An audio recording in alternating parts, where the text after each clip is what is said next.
നമ്മളുടെയൊക്കെ ഇടയിലൊക്കെ സാധാരണക്കാരായിട്ടുള്ള ആൾക്കാരെ പേടിക്കേണ്ട ഒരു അവസ്ഥയാണ് ഈ സിനിമ കാണുമ്പോൾ അങ്ങനെ തോന്നുന്നത്. എല്ലാരും കാണണം, കണ്ടിട്ട് പറയണം. മെയ് പ്രേക്ഷകരാണ് പറയേണ്ടത്. ബാക്കി ഞങ്ങൾക്ക് ഇഷ്ടമായി. നിങ്ങളെല്ലാം കണ്ട എങ്ങനെയുണ്ട്? സെറ്റല്ലേ? ഒരുപാട് സന്തോഷം. ഇഷ്ടപ്പെട്ടോ? Super super. നല്ല സിനിമ.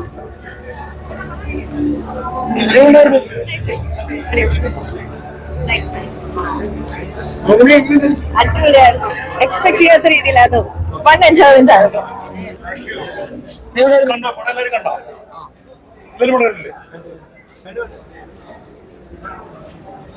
എന്താ പറയണ്ടേ? തിയേറ്ററിൽ കാണുമ്പോൾ ഭയങ്കര ഇമ്പാക്ട് അല്ലേ? ഭയങ്കര സുഖമല്ലേ? ഭയങ്കര നമ്മളുടെയൊക്കെ ഇടയിലൊക്കെ സാധാരണക്കാരായിട്ടുള്ള ആൾക്കാരെ പേടിക്കേണ്ട ഒരു അവസ്ഥയാണ് ഈ സിനിമ കാണുമ്പോൾ അങ്ങനെ തോന്നുന്നത്.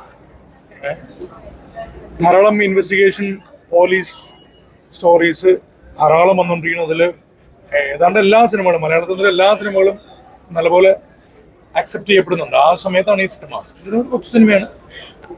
ആൻഡ് എന്താ പറയുക, പുതിയ സംവിധായകൻ, വളരെ സട്ടിലായിട്ടുള്ള സ്ക്രിപ്റ്റിംഗ്, വളരെ സാധാരണക്കാരായിട്ടുള്ള ആൾക്കാരെന്ന് തോന്നുന്ന കാസ്റ്റിംഗ് ആൻഡ് 2-3 പടങ്ങളിലൂടെ നമുക്ക് പ്രേക്ഷകർക്ക് അറിയാവുന്ന നായകൻ. സോ വളരെ പ്രതീക്ഷയാണ്. ബാക്കി ഇനി പ്രേക്ഷകരെ പറയണ്ട, വളരെ പ്രതീക്ഷയിലാണ്.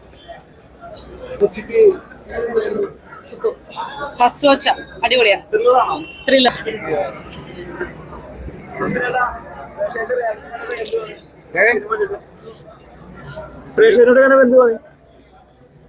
അന്നൂരൊക്കെ പറയട്ടെ, ഞാനല്ലല്ലോ പറയണ്ടത്, ഞാൻ അഭിനയിച്ച ആളല്ലേ.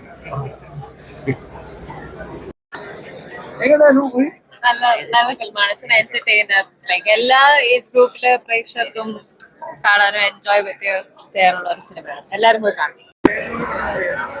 എന്ത് ജോണിൽപ്പെട്ട മൂവിയാണ്? ഇതൊരു ത്രില്ലർ ആൻഡ് ഇൻവെസ്റ്റിഗേഷൻ ഇതിൽ വരുന്ന മൂവിയാണ്. സെക്കൻഡ് ഹാഫ് കുറച്ചും കൂടെ എൻഗേജിംഗ് ആണ്. കാരണം നമ്മുടെ കഥയിലെ ട്വിസ്റ്റ് ആൻഡ് ടേൺസ് ഒക്കെ അറിയുന്നത് അപ്പോഴാണ്. അപ്പൊ ആ രീതിയിൽ കുറച്ചും കൂടെ എൻഗേജിംഗ് ആണ് സെക്കൻഡ് ഹാഫ്. മൂവി നല്ല എക്സ്പീരിയൻസ് ആണ്. ഇത്ര നല്ലൊരു മൂവിയിൽ ഒരു പാർട്ടാവാൻ പറ്റിയതിൽ ഭയങ്കര സന്തോഷമുണ്ട്. ത്രില്ലർ മൂവിയാണ്. ഇതിൽ അഭിനയിച്ചതാണ്. എല്ലാരും കാണണം, കണ്ടിട്ട് പറയണം. മെയ് പ്രേക്ഷകരാണ് പറയേണ്ടത്. ബാക്കി ഞങ്ങൾക്ക് ഇഷ്ടമായി. അതിലൊരു പാട്ടായതുകൊണ്ട് പിന്നെ അധികം പറയാൻ പറ്റില്ല. ത്രില്ലർ മൂവിയാണ്.